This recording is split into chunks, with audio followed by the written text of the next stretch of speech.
मित्रों, एक बार भगवान शिव कैलाश पर्वत पर बैठे थे। माता पार्वती भगवान शिव के पास पहुंच जाती हैं और हाथ जोड़कर प्रार्थना करती हैं, प्रभु मेरे दो प्रश्न हैं, आप इन दोनों प्रश्नों के उत्तर देकर के मेरे मन को पूरी तरह से संतुष्ट करने की कृपा करें। फिर माता पार्वती की बात को सुनकर के भगवान शिव कहते हैं, पार्वती ठीक है, तुम अपने दोनों प्रश्न बताओ, मैं तुम्हें तुम्हारे दोनों प्रश्नों के उत्तर देकर के संतुष्ट करने का पूरा प्रयास करूंगा। तो माता पार्वती कहती हैं, प्रभु मेरा पहला प्रश्न है, मंगल सूत्र में कौन से मोती पहनने से वैवाहिक जीवन दुखद एवं पति रोगग्रस्त हो जाता है। मेरा दूसरा प्रश्न है, एक दुखी इंसान किस्मत को कैसे बदल सकता है। भगवान शिव कहते हैं, पार्वती तुम्हारे दोनों ही प्रश्न बहुत ही महत्वपूर्ण हैं। इन दोनों ही प्रश्नों के उत्तर ध्यान से समझने पर और जीवन में उतार लेने पर किसी भी स्त्री का वैवाहिक जीवन सुखद हो जाता है और एक दुखी इंसान अपने जीवन के सारे दुख दूर कर सकता है। भगवान शिव कहते हैं, पार्वती तुम्हारे दोनों प्रश्नों के उत्तर मैं एक कहानी के माध्यम से दूंगा, जिससे तुम अपने दोनों प्रश्नों के उत्तर ठीक से समझ सको। इसलिए इस कहानी को पूरा और ध्यान से सुनना, क्योंकि आधी अधूरी कहानी सुनने से आधा अधूरा ही ज्ञान प्राप्त होता है, जो किसी काम नहीं आता। माता पार्वती कहती हैं, प्रभु मैं वचन देती हूँ कि कहानी को पूरा और मन से सुनूंगी, आप कहानी प्रारंभ कीजिए। भगवान शिव कहते हैं, पार्वती एक बार विष्णु और लक्ष्मी संत का रूप बना कर के भ्रमण कर रहे थे। तभी रास्ते में एक व्यक्ति अपनी पत्नी के साथ बैठा हुआ रो रहा था। फिर वो उसके पास गए और बोले, तुम कौन हो और इस बियाबान जंगल में बैठे क्यों रो रहे हो। फिर इस प्रकार विष्णु की बात सुनकर के उस व्यक्ति की सिसकियां थम गईं। वह अपने आंसू पोंछता हुआ बोला, महाराज मैं पास के गांव का रहने वाला एक बदनसीब व्यापारी हूँ। जो भी काम करता हूँ वो बिगड़ जाता है। व्यापार के चक्कर में मैंने अपनी पत्नी के गहने भी गंवा दिए, मैंने अपने परिवार को भी खो दिया, यहाँ तक कि मेरा घर भी गिरवी पड़ा है। मुझे तो लगता है कि मैं किसी काम का नहीं रहा, मेरी किस्मत ही खराब है। भगवान शिव कहते हैं, पार्वती इस प्रकार उस व्यक्ति की बात सुनकर के विष्णु कहते हैं, तुमसे किसने कहा कि तुम्हारी किस्मत खराब है, जरा मैं भी तो जानूं कि तुम्हारी किस्मत में क्या खराबी है। फिर वो व्यक्ति कहने लगा, महाराज पहले मैं खेती करता था, मगर उसमें हर साल घाटा होता था, कभी सूखा पड़ जाता तो कभी ज़्यादा बारिश होने के कारण फसल बर्बाद हो जाती। इससे परेशान होकर मैंने व्यापार करने का निश्चय किया। मेरे पास पैसे नहीं थे तो मैंने पत्नी के गहने बेच करके अपना व्यापार शुरू किया, लेकिन मेरा व्यापार नहीं चला। शुरू में परिवार वालों ने मेरा साथ दिया, लेकिन जैसे जैसे मुझे नुकसान होने लगा मेरे परिवार वाले भी मुझसे दूर हो गए। मगर महाराज मैं ये सब अपने परिवार वालों के लिए ही कर रहा था, लेकिन अब वो लोग मुझे देख कर के नजरें फेर लेते हैं और मुझे ही मेरे परिवार की दुर्दशा का जिम्मेदार ठहराते हैं। मेरा एक मित्र है, उसने भी मेरे साथ अपना व्यापार शुरू किया था, उसका व्यापार अच्छा चल रहा है। वो जब भी मेरे घर आता है तो अपनी सफलता की कहानियाँ सुनाता है। उसकी बातें सुनकर के मेरे घर वाले भी कहते हैं कि अपने मित्र को देख और कुछ सीख, हमें तो लगता है कि तेरे बस में कुछ भी नहीं है, तू कुछ नहीं कर सकता। महाराज उन लोगों की बातें सुन सुन करके अब तो मुझे भी लगने लगा है कि शायद मेरे बस में कुछ भी नहीं है। अब तो मुझे अपना जीवन ही व्यर्थ लगने लगा है। मेरे मन में ख्याल आता है कि मैं अपना जीवन समाप्त कर लूं। मैं यहाँ पर इसी इरादे से आया था, लेकिन हिम्मत नहीं कर पाया, इसलिए यहाँ पर एकांत में बैठ कर के अपनी पत्नी के साथ रो रहा था। भगवान शिव कहते हैं, पार्वती इस प्रकार उस व्यक्ति की बात को सुनकर के विष्णु कहते हैं, तो ये बात है। वैसे क्या तुम इसके अलावा कुछ और भी कहना चाहते हो। महाराज एक और मेरा हर काम खराब हो जाता है, दूसरी ओर मेरा मित्र है जो हर समय मुझे नीचा दिखाने का प्रयत्न करता रहता है। मुझे समझ ही नहीं आता कि मैं करूं तो क्या करूं। फिर तो विष्णु कहने लगे, क्या तुम अपने मित्र की बातें सुनकर के वास्तव में दुखी हो जाते हो। तो वो व्यक्ति कहने लगा, हाँ महाराज, मैं अपने मित्र की बातें सुनकर के बहुत दुखी हो जाता हूँ। तो विष्णु कहने लगे, तुम्हें किस बात का दुख होता है, अपने असफल होने का या फिर मित्र के सफल होने का? अब वो व्यक्ति फिर एक पल सोचता है और उत्तर देता है, महाराज, अगर मैं सच कहूँ तो मुझे अपने असफल होने का उतना दुख नहीं होता जितना कि मित्र के सफल होने का होता है। भगवान विष्णु कहते हैं, यदि तुम्हारा मित्र असफल हो जाए तो क्या तुम्हें खुशी होगी? तो वो व्यक्ति कहने लगा, हाँ महाराज, मुझे बहुत खुशी होगी। फिर विष्णु कहते हैं कि इसका मतलब ये है कि तुम्हारी खुशी तुम्हारे मित्र पर निर्भर है। अगर वो चाहे तो तुम्हें खुश कर सकता है और अगर वो चाहे तो तुम्हें दुखी कर सकता है। तुम स्वयं से न तो खुश हो सकते हो और ना ही दुखी हो सकते हो, अर्थात तुम अपने मित्र के पूरी तरह से गुलाम हो गए हो। इसलिए मुझे लगता है कि तुम्हारा कुछ भी नहीं हो सकता। भगवान शिव कहते हैं, पार्वती, जब विष्णु ने थोड़ी नाराजगी दिखाई और वहां से आगे बढ़ने का प्रयास किया तो वो व्यक्ति हाथ जोड़कर कहने लगा, महाराज, आप मुझे छोड़कर मत जाइए। आपकी बातें सुनकर के मुझे कुछ आशा बंध रही है।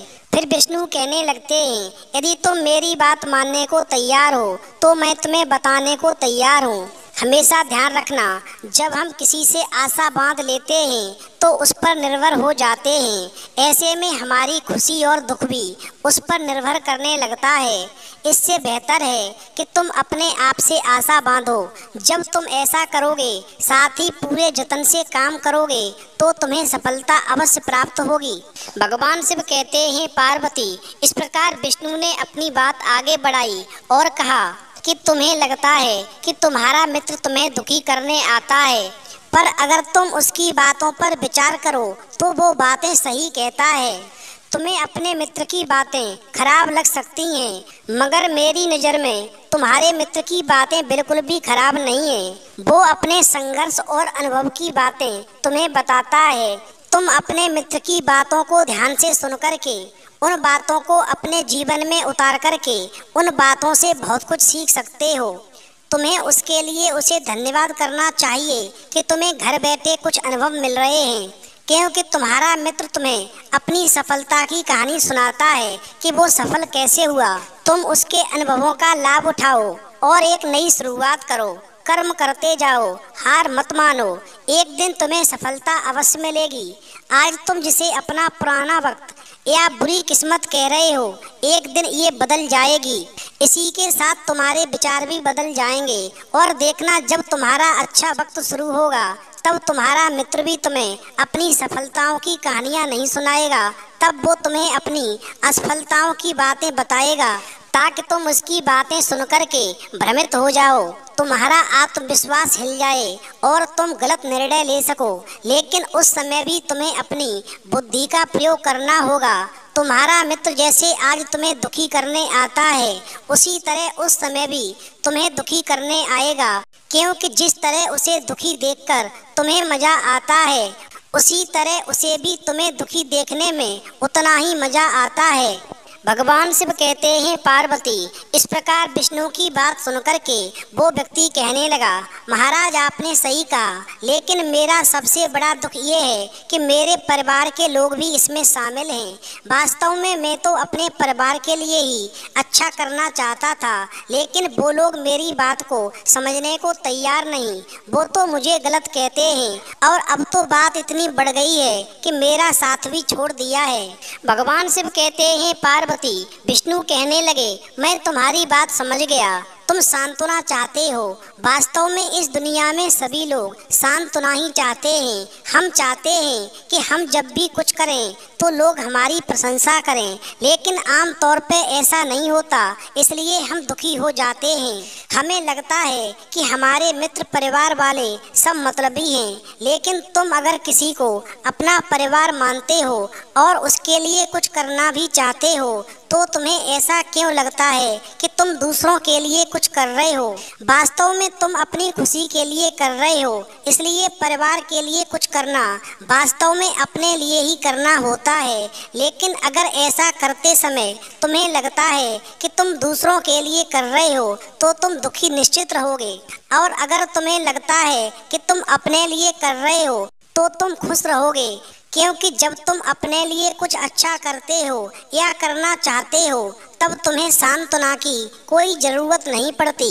भगवान शिव कहते हैं पार्वती, फिर तो विष्णु की बातें सुनकर के उस व्यक्ति के चेहरे के भाव बदल गए और वो कहने लगा, महाराज आप सही कह रहे हैं। मैं समझ गया कि अब तक मेरी खराब किस्मत इसलिए थी क्योंकि वो दूसरों के हाथों में थी। अब मैं अपनी किस्मत को अपने हाथों में रखूंगा। मैं फिर से प्रयत्न करूंगा और पूरे मन से काम करूंगा और जब तक सफलता नहीं मिल जाती तब तक चैन से नहीं बैठूंगा।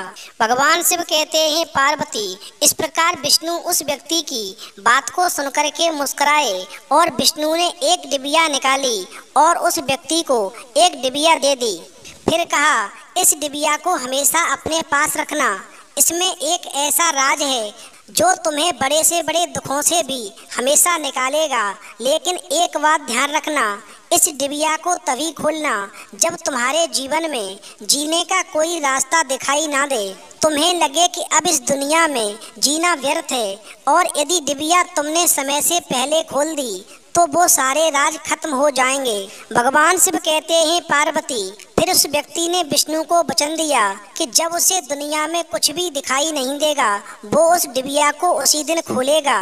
अब उसी प्रकार लक्ष्मी ने एक डिबिया निकाली और उस व्यक्ति की पत्नी को दे दी और कहा, इस डिबिया को स्नान करने के बाद तुम्हें ये डिबिया कल खोलनी है, फिर तुम्हारे जीवन के सारे दुख हमेशा के लिए दूर हो जाएंगे और सभी बिगड़े काम तुम्हारे बनने लगेंगे। भगवान शिव कहते हैं पार्वती, इस प्रकार वो व्यक्ति घर जाकर अपने काम पर चला गया और उसकी पत्नी ने स्नान करके जब वो डिबिया खोली जो लक्ष्मी ने दी थी उसमें एक पर्चा था और एक मंगल सूत्र था जो हर सुहागिन की निशानी होती है।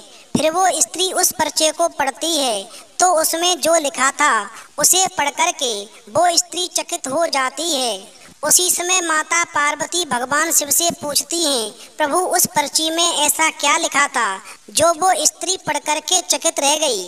फिर भगवान शिव कहते हैं कि तुम जानना चाहती हो कि उस पर्चे में क्या लिखा था, तो उस पर्चे में तुम्हारे पहले प्रश्न का उत्तर लिखा था।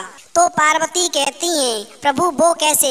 तो शिव जी कहते हैं कि तुम्हारा पहला प्रश्न था कि मंगल सूत्र में कौन से मोती पहनने से वैवाहिक जीवन दुखद और पति रोगग्रस्त हो जाता है। तो सुनो, उस पर्चे में लिखा था कि बेटी तुम्हारे जीवन में दुख और तुम्हारा पति रोगग्रस्त इसलिए है कि तुमने जो मंगलसूत्र पहना है उसमें केवल पीले रंग के मोती हैं। मैंने जो मंगलसूत्र तुम्हें दिया है उसे पहनो और इसके अंदर एक पर्चा है।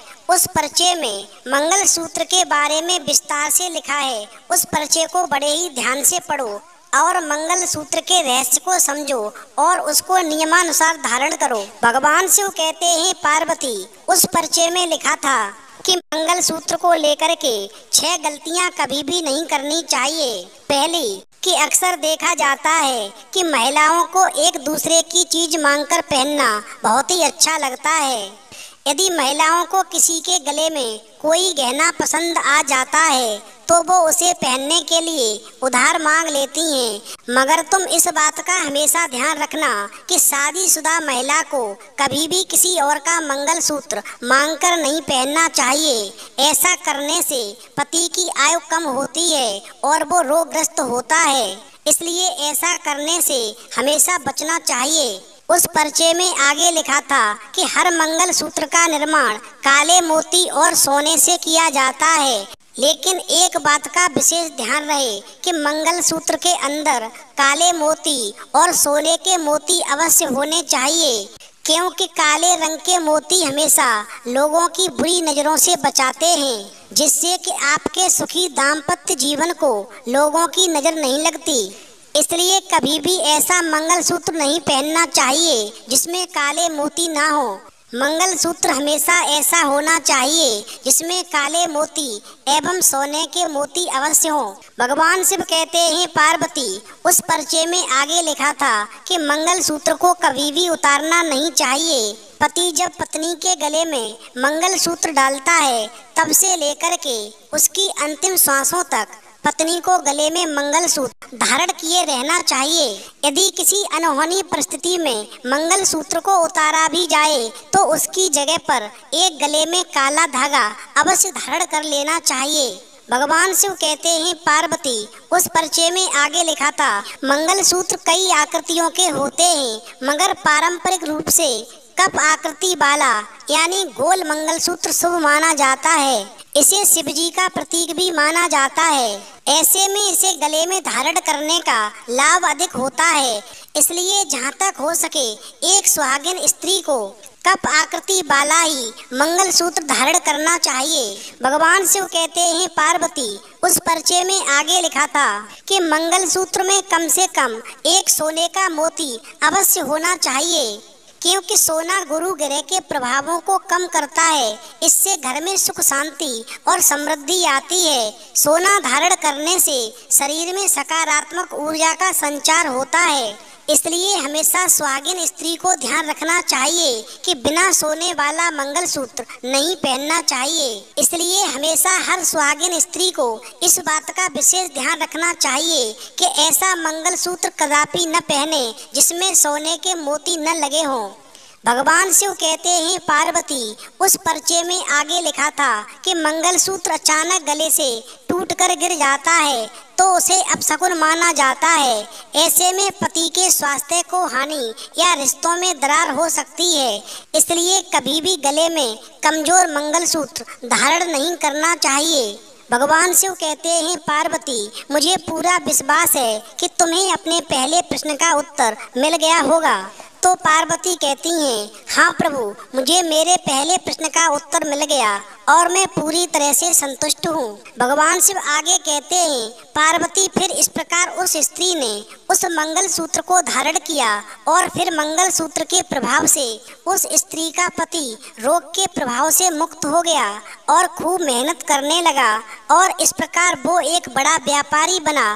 फिर अपनी पत्नी के साथ हंसी खुशी से जीवन व्यतीत करने लगा। भगवान शिव कहते हैं, पार्वती, लेकिन वक्त हमेशा एक जैसा नहीं रहता। अब तुम अपने दूसरे प्रश्न का उत्तर सुनो। तुम्हारा दूसरा प्रश्न था कि एक दुखी इंसान किस्मत को कैसे बदल सकता है। देखिए, वक्त हमेशा एक जैसा नहीं रहता, वो बदलता रहता है। उस व्यक्ति के जीवन में फिर से बदलाव आया। एक दिन उसके राज्य पर पड़ोसी राज्य ने चढ़ाई कर दी और फिर दूसरे राज्य के राजा ने उस राज्य पर कब्जा कर लिया जिस राज्य में वो व्यापारी रहता था। उसके सैनिकों ने चारों ओर लूटमार मचा दी। उन्होंने व्यापारी का सारा धन लूट लिया, उसके घर में आग लगा दी। जान बचाने के लिए फिर उस व्यापारी को अपने परिवार के साथ वहां से भागना पड़ा। भगवान शिव कहते हैं, पार्वती, वो व्यक्ति अपने परिवार के साथ कई दिनों तक इधर उधर भटकता रहा। वो दाने दाने को मोहताज हो गया। उसका बच्चा बीमार हो गया। इलाज के अभाव में वो तड़पने लगा। ये सब देख कर के उस व्यक्ति का हृदय एकदम से चीत्कार कर उठा। वो कैसे अपने बच्चे का इलाज कराए। उसके पास तो खाने के लिए भी पैसे नहीं थे। ऐसे में एक बार फिर उस व्यक्ति को निराशा ने घेर लिया। उसे लगने लगा कि उसका जीवन व्यर्थ है, सारी दुनिया व्यर्थ है, किसी भी बात का कोई मतलब नहीं है। भले ही आप जीवन में कितना भी कुछ कर लें, कितनी भी सफलता हासिल कर लें, पर अंततः ये जीवन समाप्त ही होता है। जीवित रहने का क्या फायदा। इससे तो अच्छा है कि मैं अपने जीवन को ही पूरी तरह से समाप्त कर लूं। भगवान शिव कहते हैं, पार्वती, वो व्यक्ति अपने परिवार के सहित आत्महत्या करने वाला ही था कि उसे उसी समय पर विष्णु की दी हुई वो डिबिया याद आ गई। क्योंकि विष्णु ने कहा था, जब तुम्हें दुनिया में कहीं कुछ भी दिखाई ना दे, उस दिन इस डिबिया को खोलकर इसमें एक पर्चा है, उस पर्चे को पढ़ना, तुम्हारा सारा दुख दूर हो जाएगा। फिर इस प्रकार उस डिबिया की याद आते ही उस व्यक्ति ने वो डिबिया निकाली और उसे उत्सुकता के साथ खोला।